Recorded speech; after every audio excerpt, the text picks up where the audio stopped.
Yeah, same way since we got here. Just the 11 guys who start, they're going to wear it. So we had one position where the deep tackle position where we feel like the two guys are still battling for the job. So they went to watch last night's practice and make a decision today. I have not talked to them yet to see who, but we got a bunch of guys there that played really well. Jalen George, Keona Davis, and so I think it was more a credit to both guys. But we just don't. We haven't wanted to make it a 13, 14, 15 person participation trophy type deal. We wanted to make it kind of as I got here, as I've said before. Just talking to Coach Osborne and some of the older guys, like at its purest form, it was just, hey, the starters. So we are going to play a lot of different personnel groupings. So we've thought about maybe some other guys, but we haven't done that yet. How has Shavers come along? You mentioned he had a hamstring strain. Is he ready to roll? Practiced yesterday. He'll practice again today. Just saw him out there. He says he feels great, so we anticipate him playing. As you just shifted to game preparation, what did you see from the team in terms of their level of focus or how they went about their business? Team's been great. I think they want to play. I think it's very evident. Very mature team. As I said the other day, on Saturday they've probably sent me. I probably got 50 text messages from guys just as they were watching different games and seeing different situational football happen or some of the mistakes we told them would happen in first games. So I think they recognize what's ahead of them. They recognize some of the rulings that were made in terms of the new rules in terms of simulating a snap on defense with a shift or illegal substitution rules that delay a game that are now prevalent. So we've been very locked in. Hopefully we continue that tonight. Find clarity in the kicker competition, and is that different than the kickoff? Who might handle kickoff? Yeah, it's definitely different. I think Kyle will go out and he will kick for us first. He would be the starter as of today, and then both Tristan and John have been battling out to be the kickoff person. Kyle would also be the backup punter. What's your schedule like? How early do you guys get on the buses to head down to Kansas City? Yeah, we're going to have the guys come in, have breakfast tomorrow. We'll practice tonight. Come in, have breakfast tomorrow. We'll meet and walk from 10 to noon. And we'll give them have like 12 to 1 to get themselves settled, eat lunch. Then we'll get on the buses at 1. We're going to go right from here to Arrowhead. That will take about 3 hours.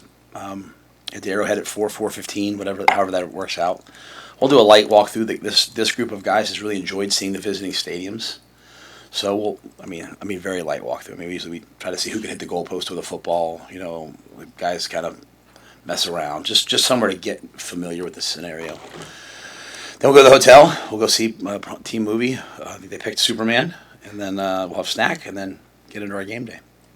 With it being an 8 p.m. kickoff, just how do you go about managing all that goes into the wait before heading in? Yeah, there's not much you can do to manage waiting. Waiting's waiting, right? It's brutal.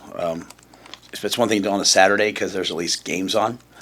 But we try to break the day up. They don't have to come down. We have a rolling brunch till about 11. Then we'll go to a local high school at 11, and we'll go out and we'll try to get outside the house. So outside the hotel. We've done that for a long time, and so we'll mess around a little bit at the local high school, come back, and then guys will just kind of head up, take a nap, hang out, and then we'll come back down and get our stuff started.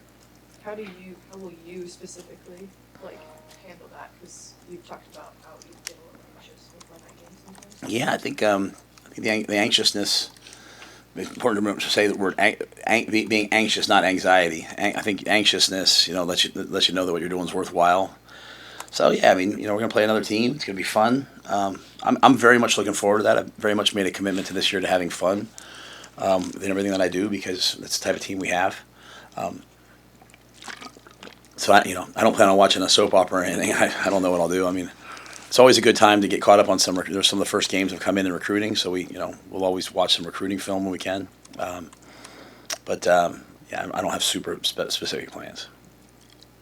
How eager are you to see what type of impact Nebraska fans can have in a neutral site game? Yeah, I don't even consider it a neutral site. I just think it's Arrowhead. Arrowhead seems like part of our DNA, our footprint. So I think this feels like a home game light.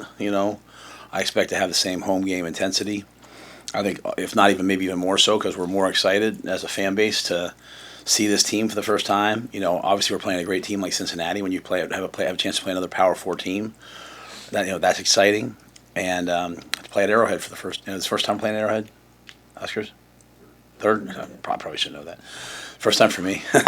So, but so I think it'll be hopefully exciting. How excited are you for, you had a couple former guys that was reported to make 53 mans and rosters and Fedoni and John Bullock, just those guys and what they're getting done.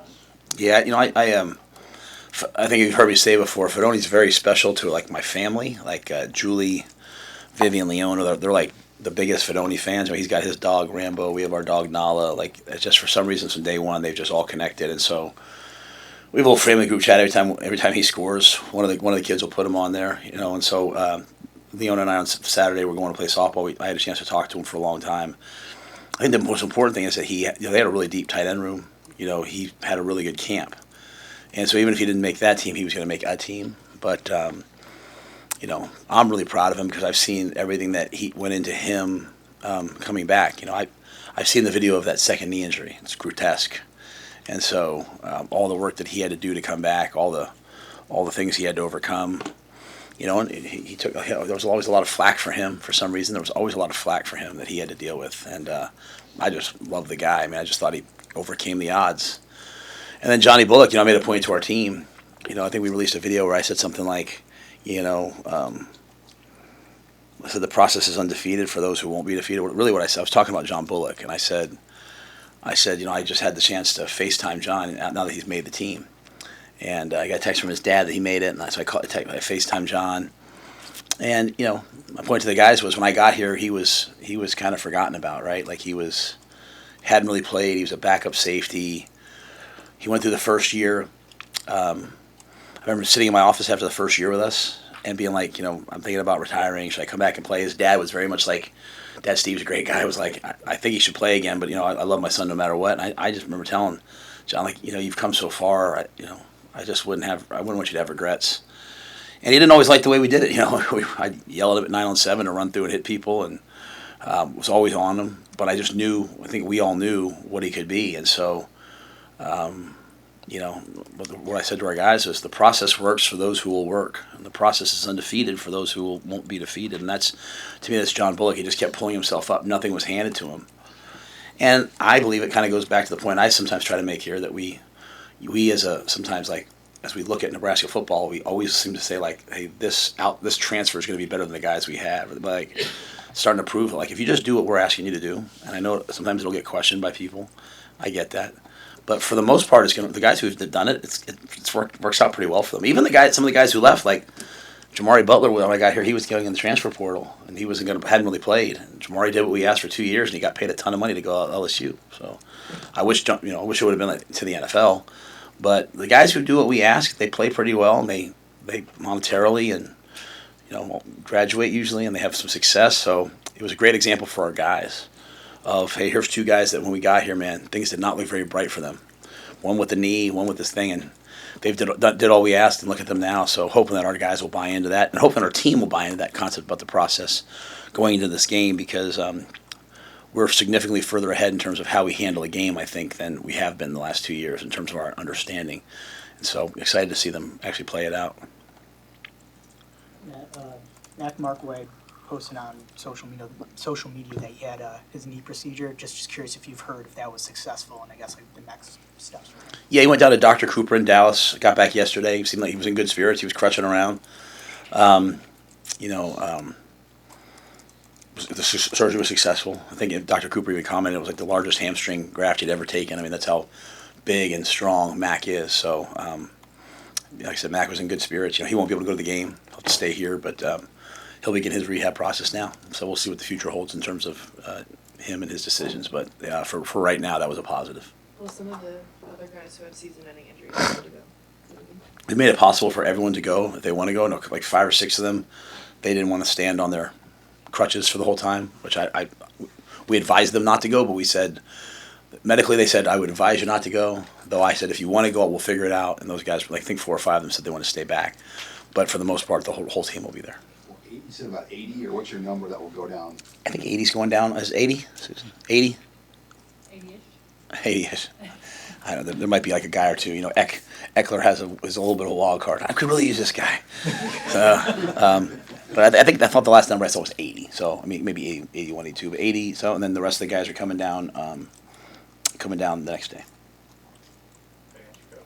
There seemed to be a level of kind of measured excitement from the players yesterday, but more so just focus. Is that kind of the tone internally? I want them to be really excited. I mean, we've worked really hard. This has been like the longest camp ever. Like the last 2 practices have ended a few minutes early, which I don't really do very often. But that's how you can tell I'm sort of like, all right, I've seen enough. So yeah, I mean, I expect them to be really excited. I mean, that to me, you play with passion and energy. I mean, I think they're trying to do a really good job of coming here with you guys and being professional and saying things like I think they're saying what they feel, but just saying it in a respectful way. But they should be really, really excited. At the same time, I think we recognize, and we watched, like I said, we watched that cut up. It was like 60, 65, 70 plays from the games on Saturday. And what you saw over and over and over again was just bad football and bad football plays. And that comes from just not being focused on the play. Worrying about the scoreboard, worrying about everything else, worrying about, your playing time. I don't know, whatever the only things that can distract you, right? So just challenging the guys. Like, we want to go play this game one snap at a time with intentional focus, neutral mindset, and attack each play. And not worry about what the score is. Just worry about how we're playing, and then deal with how we have to play. Adjust to the situation in the fourth quarter. But we've worked on this for a long time. We've worked on it for 3 years. So I'd like to see it come to fruition now, where we just go out there and play with a ruthless mindset. Your first year, you guys played a Power 5 team week 1 to begin the year. Is there anything that you take from that Minnesota experience that you learned from heading into this game? That's a great question. I like playing Power 4, Power 5. I guess Power 5 then, now Power 4 maybe. I like playing a Power 4 team to start. I think it makes your camp much more intentional. It gets everyone's attention early. I felt like that Minnesota game. I felt like we should have won it. We had it won. That being said, we weren't as far along, and I think I commented many times. I didn't have us as ready for the crowd noise and all the things that the gold out at Minnesota would have.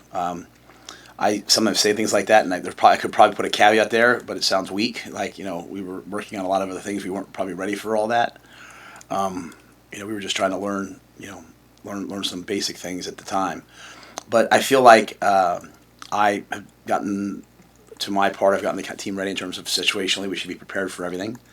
And I think to their part, they are focused and paid a lot of attention to detail. Like we walked in this morning, Wish and I walked in this morning, and Isaiah Mosey's sitting in the recovery tubs, and not he's just sitting there. He's got his game book out. Like a lot of times you see guys looking at their phone or iPad. Like, he's got his game book out and he's like taking notes. I was like, all right, that's what our freshmen look like. That means in every room that the seniors are doing a good job, or in that case, in that room, Emmett. So. So I feel confident that we'll play. And at the same time, also knowing the first game, you don't know what to expect. Like Cincinnati could come out, and it could be all 4 down. It could be all cover 0. It could be all, they could come out. They could have gone to high tempo. They could have, you don't know. So you have to have smart coaches and coordinators and players who can adjust on the fly, and I think we're prepared for that.